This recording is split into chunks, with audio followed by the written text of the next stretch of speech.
خلق خلق الانسان من علق اقرأ وربک الاکرم الذی علم بالقلم۔ حاضرین، آج کی جو گفتگو کا موضوع اور سبجیکٹ ہے وہ اسلام میں علم کی اہمیت۔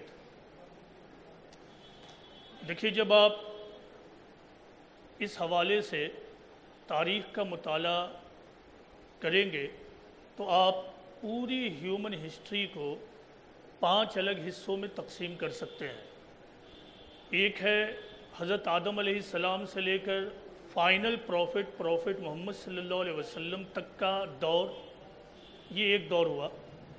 دوسرا دور ہے پروفٹ محمد صلی اللہ علیہ وسلم کا۔ تیسرا دور ہے خلفائے راشدین کا۔ چوتھا دور ہے بنو امیہ اور بنو عباسی کا، اور 5واں دور ہے ویسٹرن یورپ کا یا یورپ کا۔ تو یہ کل 5 ادوار ہوئے۔ بعد کے زمانے میں یہ بات تیزی سے اٹھنے لگی کہ مسلمانوں میں ایجوکیشن کی کمی کی وجہ یہ ہے کہ خود قرآن اور حدیث یعنی اسلامی تعلیمات، اسلامی ٹیچنگز ماڈرن ایجوکیشن کے حصول کو ڈسکریج کرتا ہے، یعنی اس کی حوصلہ شکنی کرتا ہے۔ اس حوالے سے جب آپ قرآن و حدیث کا مطالعہ کریں گے اور اس سے بھی پہلے انبیاء علیہم السلام کا مطالعہ کریں گے تو معاملہ بالکل اس کے وپریت اور اپوزٹ معلوم ہوگا۔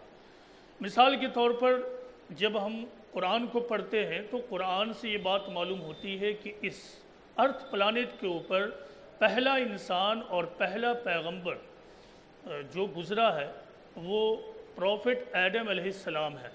قرآن سے ہی یہ معلوم ہوتا ہے کہ اللہ تعالیٰ نے جب ان کو اس زمین پر بھیجنے کی پلاننگ کی تو پھر اللہ تعالیٰ نے سب سے پہلے ان کو ایجوکیٹ کیا، ان کو علم دیا تمام کائنات کے حوالے سے۔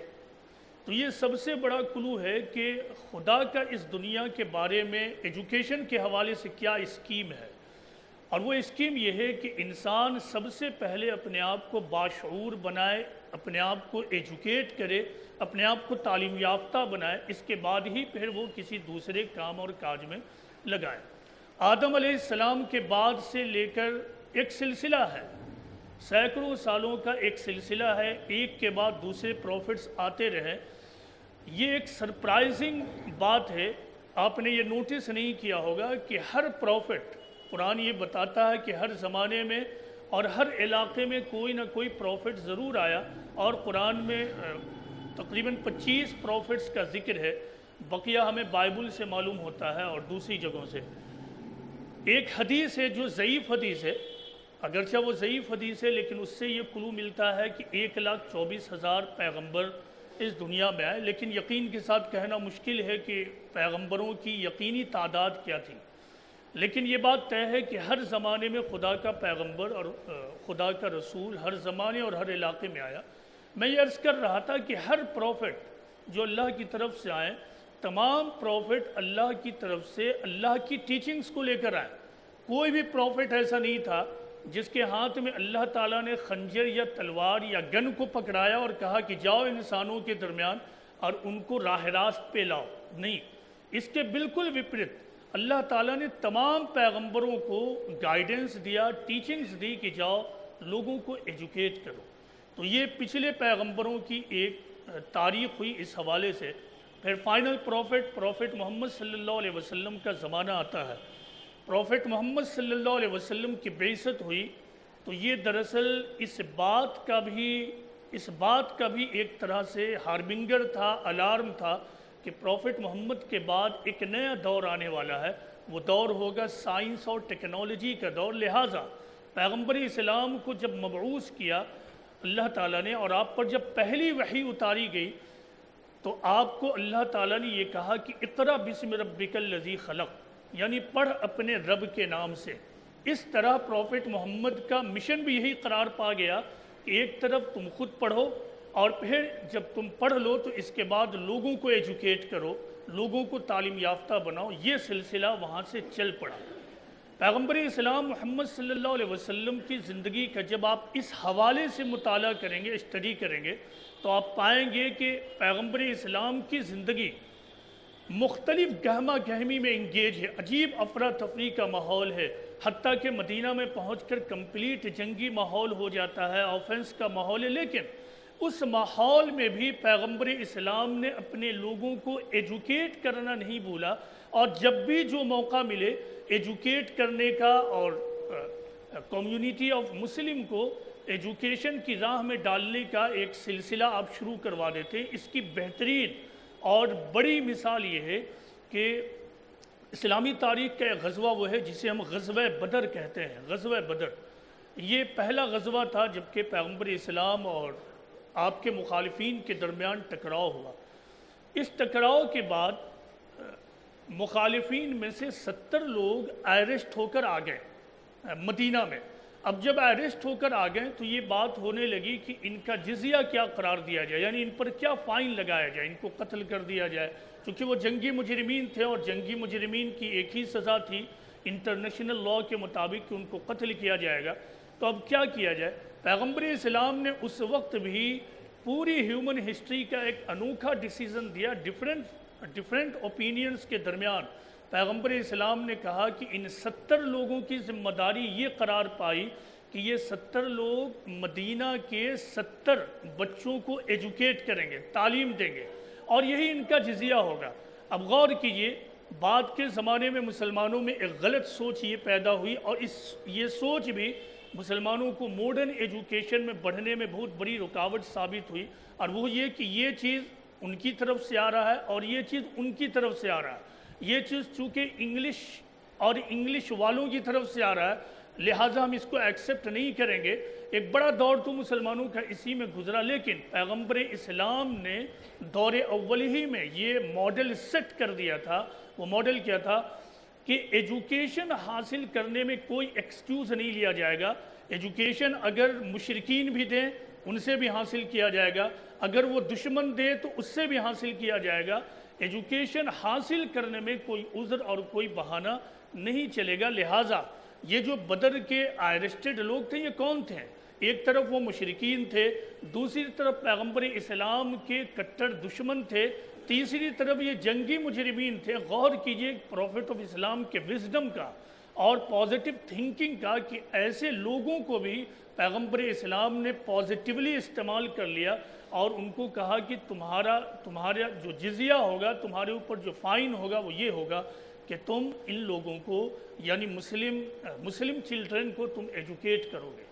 اس زمانے میں مکہ میں ایجوکیشن مدینہ کے مقابلے میں اس زمانے کے اعتبار سے ایجوکیشن زیادہ تھا۔ یہ پیغمبر اسلام محمد صلی اللہ علیہ وسلم کا زمانہ رہا۔ پیغمبر اسلام کے زمانے میں لوگ ایجوکیشن کی طرف دوڑ پڑے۔ ایک بڑی چیز یہ تھی کہ پیغمبر اسلام کی بعثت سے پہلے پوری دنیا میں شرک تھا۔ شرک کا مطلب یہ ہے کہ دنیا کی تمام چیزیں کسی نہ کسی طرح سے پوجنیے ہے اور وہ عبادت کے لائق ہے، اور جب کوئی چیز عبادت کے لائق ہو جائے، پوجنیے ہو جائے، تو ظاہر ہے اس میں ریسرچ اور مطالعہ کا اسکوپ ختم ہو جاتا ہے۔ یہی وجہ ہے کہ اسلام سے پہلے دنیا ڈارک ایجز میں تھا، اندھکار میں تھا، ایجوکیشن کے اعتبار سے بہت پیچھے تھا، لیکن اسلام آتے ہی لوگ ایجوکیشن کی طرف دوڑ پڑے، اور اس کی وجہ ایک بڑی وجہ کیا تھی؟ اسلام نے پوری سوچ کو بدل دیا۔ اسلام نے کہا کہ پوری کائنات کا کریٹر صرف اور صرف ایک خالق اور ایک رب ہے، اور اس کے علاوہ جتنی بھی چیزیں ہیں یہ دراصل مخلوق ہیں۔ یہ آسمان، یہ چاند، یہ ستارے، یہ درخت، یہ تالاب، یہ ندی، سمندر، زمین، یہ تمام کی تمام چیزیں دراصل مخلوق ہیں، پرانی ہیں، اور اللہ نے اسے اس لیے پیدا کیا ہے تاکہ انسان اس کو اویل کر سکے، اپنے لیے استعمال کر سکے۔ جیسے ہی یہ فلسفہ انسانوں کے ذہن میں بیٹھا، انسان تمام چیزوں کو سبجیکٹ آف ریسرچ بنانے لگا۔ ایک بڑی وجہ یہ تھی، ایک بڑی وجہ کہ مسلمان ایجوکیشن کے میدان میں آگے بڑھنے لگے۔ اس کے علاوہ پیغمبر اسلام مسلسل اپنے لوگوں کو یعنی مسلم کمیونٹی کو ایجوکیشن کی طرف رغبت دلاتے رہیں کہ ایجوکیشن حاصل کرو، ایجوکیشن حاصل کرو۔ پیغمبر اسلام کی ایک سیئنگ اور ایک حدیث اس طرح ہے کہ پیغمبر اسلام محمد صلی اللہ علیہ وسلم نے کہا کہ if anyone travels on a road in search of knowledge, if anyone travels on a road in search of knowledge, God will cause him to travel on one of the roads of paradise۔ یعنی کوئی بھی شخص اگر علم کو حاصل کرنے کے لیے کسی راستے پر سفر کرتا ہے تو پھر اللہ تعالیٰ اس کو جنت کے راستوں میں سے کسی ایک راستے پہ بھی لگا دیتا ہے۔ یہ اہم ترین بات پیغمبر اسلام محمد صلی اللہ علیہ وسلم نے اپنے لوگوں سے کہا کہ ایجوکیشن کی اہمیت کا یہ معاملہ ہے کہ اگر تم ایجوکیشن کو حاصل کرنے کے لیے لگو تو پھر ایجوکیشن کے حاصل کرنے میں جو تم سفر کرو گے اللہ تمہیں پھر جنت کے راستے میں ڈالے گا۔ پیغمبر اسلام کے بعد خلفائے راشدین کا زمانہ آتا ہے۔ خلفائے راشدین نے بھی ایجوکیشن کو خوب پروموٹ کیا، حدیث کا علم، قرآن کا علم، تفسیر کا علم خوب پروموٹ ہونے لگا۔ دوسری طرف مسلمانوں میں ایک بڑا طبقہ وہ پیدا ہوا جو سائنس اور فلسفی کی طرف بڑھا اور اس نے نئے نئے علوم کو حاصل کرنا شروع کیا۔ جہاں سے کوئی بھی نیا علم ملتا وہ فوراً اس کو حاصل کرتے اور حاصل کر کر اس کو فوراً اپنی زبان میں کنورٹ کراتے اور اس کے بعد اس پر مزید اسٹڈی اور ریسرچ کرنے کے بعد اس کو آگے بڑھاتے۔ اس سلسلے میں میں آپ کو برٹن رسل کا ایک حوالہ دوں گا جو انہوں نے اپنی کتاب ہسٹری آف دا ویسٹرن فلسفی میں لکھا ہے۔ انہوں نے یہ کہا ہے کہ 600 سے 1000 عیسوی کو ہم لوگ ڈارک ایجز کہتے ہیں، لیکن یہ ویسٹرن یورپ کو ایک ناواجب احترام اور عزت دینا ہے، انڈیو کنسنٹریشن دینا، کیونکہ یہی وہ زمانہ ہے جب کہ چین میں تنگ ڈائنسٹی تھی اور چائنیز پوئٹری کا اہم ترین زمانہ ہے۔ یہی وہ زمانہ ہے جس زمانے میں ہندوستان سے لے کر اسپین تک مسلمانوں کی بریلینٹ سویلائزیشن چھائی ہوئی تھی۔ وہ چیز جو کرسچن ڈرم یعنی مسیحیت کے لیے ڈارک ایجز بنی ہوئی تھی وہ تہذیب کے لیے ڈارک ایجز اور اندھکار نہیں تھی۔ یہ معاملہ ہے جس کو بڑے بڑے لوگوں نے ایکسپٹ کیا کہ وہ زمانہ جبکہ عیسائیوں کے لیے ڈارک ایجز کہلاتا تھا وہ مسلمانوں کے لیے ڈارک ایجز نہیں تھا۔ اس زمانے کا جب آپ مطالعہ کریں گے اس پہ بہت زیادہ لکھا گیا ہے۔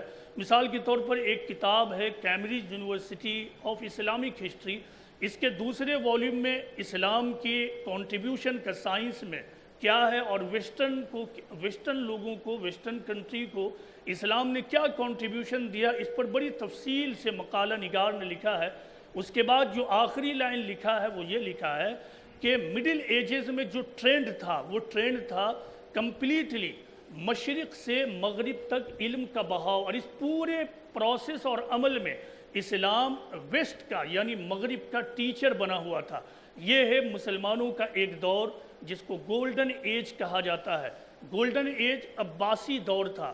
عباسی دور کے ایک مشہور خلیفہ گزرے ہیں جنہیں المامون کہا جاتا ہے۔ المامون پوری دنیا میں، صرف مسلم دنیا میں نہیں، پوری دنیا میں غالباً واحد ایسے لیڈر گزرے ہیں جنہوں نے سائنس اور فلسفی پر سب سے زیادہ زور دیا۔ انہوں نے بغداد میں بیت الحکمہ اسٹیبلش کیا، یعنی ہاؤس آف وزڈم۔ وہ ہاؤس آف وزڈم یا بیت الحکمہ یونیورسٹی بھی تھی، لائبریری بھی تھی، ٹرانسلیشن سینٹر بھی تھا، ریسرچ لیب بھی تھا، سب کچھ، یعنی آل ان ون کیمپس، یعنی ایک کیمپس میں وہ تمام چیزیں موجود تھی۔ کہا جاتا ہے کہ المامون نے یہ بات مشہور کر دی تھی کہ کوئی بھی اسکالر اگر کسی بہترین کتاب کو اس کی اصل زبان سے عربی زبان میں ٹرانسلیٹ کر دے تو پھر اس اسکالر کو اس کتاب کے وزن کے برابر سونا دیا جائے گا۔ تو المامون ایسے ٹرانسلیٹر کو اس کتاب کا وزن کر کے سونا دیتے تھے۔ تو پوری دنیا کے لوگ البیت الحکمہ کی طرف آتے، علم حاصل کرتے، علم کو حاصل کر کے دور جاتے۔ بے شمار ایسی مثالیں ملیں گی۔ جب مڈل ایجز کا آپ مطالعہ کیجیے گا یعنی میڈائیول پیریڈ کا، تو علم کے ہر شعبے میں صرف ایک ہی نام آئے گا اور وہ ہے مسلمانوں کا نام۔ یہ کوئی ایگزاجریشن نہیں ہے، اس میں کوئی مبالغہ نہیں ہے کہ ایک مسلم عالم یا دیندار آدمی ممبر پر کھڑا ہوا اور اسلام کا چرچا اور اسلام کی عظمت بیان کرنے لگا۔ نہیں، یہ ایک حقیقت ہے۔ آپ دوسرے لوگوں کی کتاب پڑھیے، جیسے انسائکلوپیڈیا بریٹینیکا پڑھیے، کیمبرج آف اسلامک ہسٹری پڑھیے، فلپ کے ہٹی کی کتاب پڑھیے، ہسٹری آف دی عرب پڑھیے، جن کتابوں کو اٹھا لیجئے سب نے یہ ایکنالج کیا ہے کہ اسلام نے اور مسلمانوں نے ویسٹ کو ایجوکیشن کے معاملے میں قرون وسطیٰ میں یعنی مڈل ایجز میں رہنمائی کی ہے اور لیڈرشپ کی ہے۔ چند مثالیں لیجئے، مثال کے طور پر ابن رازی اور ابن سینا اپنے زمانے کے سب سے بڑے میڈیکل سائنٹسٹ تھے۔ ابن سینا کی کتاب القانون فی الطب ایک زمانے تک میڈیکل سائنس میں سلیبس کے طور پر اور فنڈامنٹل بک کے طور پر استعمال ہوتی رہی۔ اسی طرح میڈیسین کے لائن میں بھی مسلمانوں نے خوب آگے کام کیا۔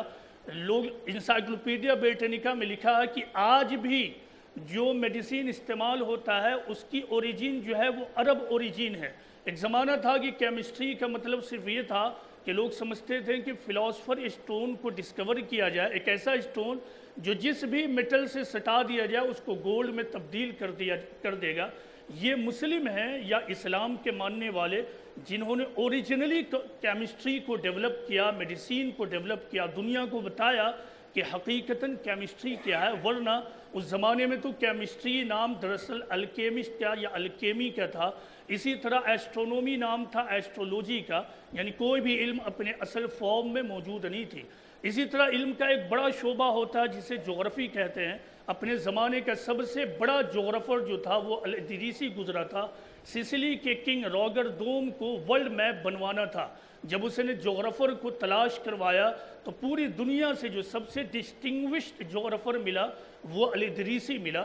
اسی طرح آپ کو معلوم ہے کہ واسکو ڈی گاما نے انڈیا اور یوروپ کے درمیان سمندری راستہ ڈھونڈا ہے، لیکن کیا آپ کو معلوم ہے کہ واسکو ڈی گاما کو کس نے گائیڈ کیا تھا کہ وہ یہ راستہ تلاش کرے؟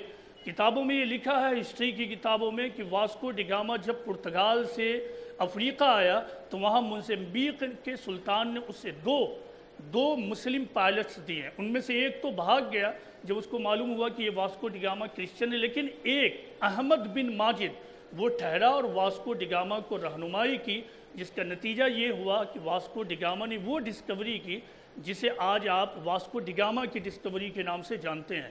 اسی طرح ماڈرن ڈسکوری میں ایک بڑی ڈسکوری یہ ہے جسے آپ کہتے ہیں ڈسکوری آف نیو ورلڈ یا امریکہ کی ڈسکوری۔ یہ اس ڈسکوری کا سہرا کرسٹوفر کولمبس کے نام جاتا ہے، لیکن کیا آپ کو معلوم ہے کہ کرسٹوفر کولمبس اس راستے پر کیسے کامیاب طریقے سے پہنچا؟ اس کی وجہ یہ تھی کہ مسلم ایسٹرونومرز نے زمین کے گول ہونے کا جو کانسیپٹ تھا اس کو باقی رکھا تھا، اور جو مشہور ایسٹرونومر تھے وہ مسلم البلنسی تھے۔ ان کی کتاب 1400 کچھ عیسوی میں وہ یعنی 15ویں صدی میں لکھ کر یورپ پہنچتی ہے ترجمہ ہو کر، اس کو کرسٹوفر کولمبس پڑھتا ہے اور اس کو پھر یقین ہوتا ہے کہ جس طرح ایسٹ میں ایک ایلیویشن ہے، ایک ابھار ہے، اسی طرح ویسٹ میں بھی ایک ایلیویشن ہوگا، اور اس طرح وہ اپنے سفر کا آغاز کرتا ہے۔ دنیا کا کوئی بھی شعبہ نہیں تھا، اس مختصر وقت میں میں آپ کے سامنے تمام چیزیں نہیں رکھ سکتا ہوں، لیکن دنیا کا کوئی بھی شعبہ نہیں تھا، بس اتنا جان لیجئے نوجوان حضرات کہ کوئی بھی شعبہ ایسا نہیں تھا جس میں مسلمانوں نے لٹرلی لیڈرشپ نہ کی ہو۔ ایجوکیشن کا کوئی بھی فیلڈ ایسا نہیں تھا جہاں مسلم آگے نہیں تھے۔ یہی وجہ تھی کہ مسلمان پوری دنیا پہ غلبہ حاصل کیے ہوئے تھے۔ یہ کوئی مسٹیریس بات نہیں تھی۔ جب آپ سنتے ہیں کسی مقرر کی تقریر کے مسلمان یا اسلام کو ایک غلبہ تھا پوری دنیا پہ، اس کی وجہ یہی تھی۔ لیکن اب سوال یہ ہے کہ آخر یہ کون سی چیز تھی جس نے مسلمانوں کو پھر چوتھے اور پانچویں درجے کی کمیونٹی بنا دیا؟ یعنی آج ایک طرف وہ حالت جب کہ مسلمانوں کے ایج کو گولڈن ایج کہا جاتا ہے، اور دوسری طرف آج کی حالت جب کہ ہم پوری دنیا میں ایجوکیشن کے اعتبار سے چوتھے اور پانچویں نمبر کی کمیونٹی بن کر رہے ہوئے، آخر وجہ کیا ہے؟ اس کی ایک وجہ یہ ہے کہ مسلمانوں نے جب ماڈرن سائنس میں ترقی کی تو اس کا سب سے بڑا فائدہ ان کو کروسیڈ کے زمانے میں ہوا، جبکہ تمام یورپ کے لوگ ایک ساتھ مل کر مسلم ورلڈ پر حملہ کرتے ہیں، اور یہ حملہ کروسیڈ کے نام سے مشہور ہے۔ یہ مور اور لیس 200 سال تک چلا۔ اس میں مسلمانوں کو کامل فتح حاصل ہوئی تھی، یعنی ٹوٹل وکٹری۔ اس وکٹری کا نتیجہ یہ ہوا کہ مسلمان ٹوٹل سیٹسفائیڈ ہو گئے، مطمئن ہو گئے۔ انہیں لگا کہ پوری دنیا اب میری مٹھی میں ہے۔ دوسری طرف عیسائیوں کے اندر اسی حادثے کے بعد ایک نیا جذبہ ابھرا۔ اسی جذبے کو ہم دراصل رینیساں کہتے ہیں، یا پھر نشاط ثانیہ کہتے ہیں، مغرب کی نشاط ثانیہ، یا پھر پنرجاگرن۔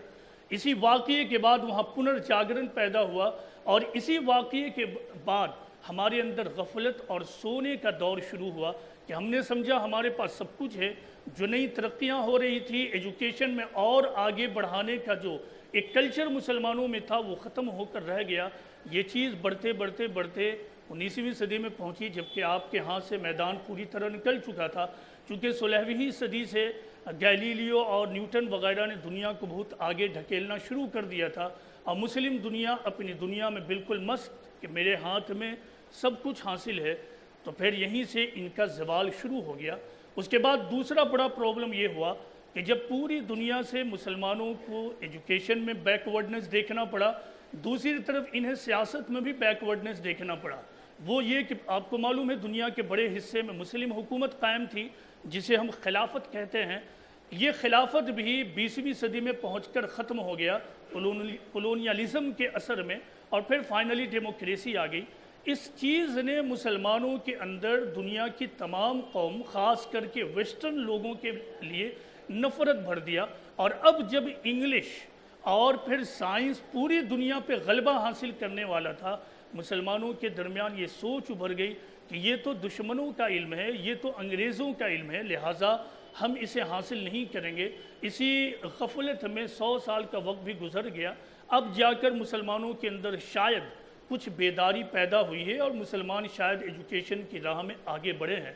قرآن میں مسلمانوں کو ایک رہنمائی یہ دی گئی ہے کہ دنیا میں غلبہ اور ڈومیننس حاصل کرنے کا ایک ہی طریقہ ہے۔ اس طریقے کو آپ دو حصوں میں تقسیم کیجئے۔ ایک طریقہ تو یہ ہے کہ مومنوں، اگر تم اللہ کے راستے پر چلتے رہے اور خدا کے دین کے اشاعت کے کام میں حصہ لیتے رہے تو اللہ تمہارا مددگار ہوگا۔ دوسرا، تم دنیا میں اپنے آپ کو نفع بخش بناؤ۔ دنیا کا نظام اللہ تعالیٰ نے اس طرح بنایا ہے کہ جو فرد نفع بخش ہوتا ہے، اسی طرح جو قوم اور جو کمیونٹی نفع بخش ہوتی ہے یعنی گیور ہوتی ہے، اسی فرد اور اسی کمیونٹی کو دنیا میں ایکسیپٹنس حاصل ہوتا ہے۔ اور جو فرد اور جو قوم اپنے اندر نفع بخشی کھو دے، دینے کی صلاحیت کھو دے، تو پھر ایسے فرد اور ایسی کمیونٹی کو دنیا میں کوئی حصہ اور عزت کا مقام نہیں ملتا ہے۔ تو دوبارہ ہمیں اپنے اس کھوئی ہوئی عظمت کو اگر حاصل کرنا ہے تو محض تقریروں میں پرفخر بیانات سے کچھ ملنے والا نہیں ہے۔ اصل یہ ہے کہ ہم ماضی کا جائزہ لیں اور حال کو سمجھتے ہوئے اپنی زندگی کا لاہ عمل تیار کریں۔ اور یہ بات بالکل واضح ہے کہ اگر آج کی قوم ماڈرن ایجوکیشن میں نہیں بڑھتی ہے، سائنس اور ٹیکنالوجی میں آگے نہیں بڑھتی ہے، تو اس کو پیچھے ہونے سے کوئی نہیں روک سکتا ہے۔ دنیا کی تمام دولت بھی لگا دی جائے تو وہ آگے نہیں بڑھ سکتے ہیں۔ لہٰذا ہم مسلمانوں کو ایجوکیشن کو بغیر کسی بہانہ لگائے حاصل کرنا ہوگا، کوئی بھی عذر نہیں لینا ہوگا۔ اب اس تمام باتوں کو میں ان تمام باتوں کو کانسنٹریٹ کر کے آپ کے پھلواری میں لے کر چلا آتا ہوں۔ پھلواری میں بھی ایک بڑی آبادی مسلمانوں کی ہے۔ اب ہم تمام لوگوں کی یہ ذمہ داری ہے کہ کم از کم ہر آدمی اپنے محلے، اپنے علاقے میں کہ ایجوکیشن کی اگر فکر کرنے لگے تو شاید ایجوکیشن میں ہم آگے بڑھنے لگیں گے۔ پچھلے زمانے کے اعتبار سے اگر 15 سال 20 سال پہلے اگر آپ چلے جائیں تو بلا شبہ فرق پیدا ہوا ہے، لیکن آپ غور کیجئے گا کہ آپ کے علاقے میں ڈراپ آؤٹ بہت ہے۔ ڈراپ آؤٹ کا مطلب ہوتا ہے کہ 8واں 9واں 10واں کلاس تک پہنچیں اور اس کے بعد اسکول کو چھوڑ کر ادھر ادھر کہیں لگ گئے، یا ISC تک پہنچیں اور اسکول کالج چھوڑ کر پھر کہیں اور لگ گئے۔ موجودہ زمانے میں ایزی منی کا بھی کانسیپٹ آیا، تو ایزی منی کی وجہ سے بھی، ایزی منی حاصل کرنے کی وجہ سے بھی مسلم نوجوان بھٹکنے لگیں اور دولت کے پیچھے بھاگنے لگیں۔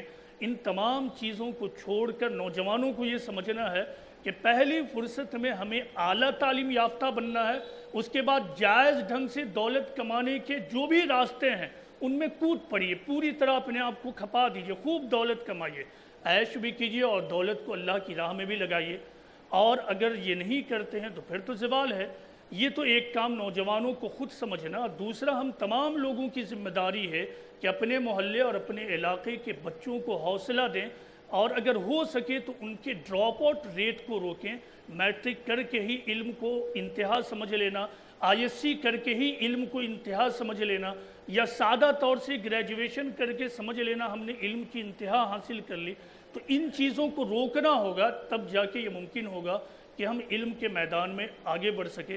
اللہ تعالیٰ سے یہ دعا ہے کہ ہم سب کو یہ توفیق دے کہ ہم سب اپنے اپنے علاقے اور اپنے اپنے محلے کی فکر کریں اور اپنے نوجوانوں کو آگے بڑھانے میں ہم سب اپنا اپنا یوگدان اور کنٹریبیوشن دیں. وما علینا الا البلاغ المبین.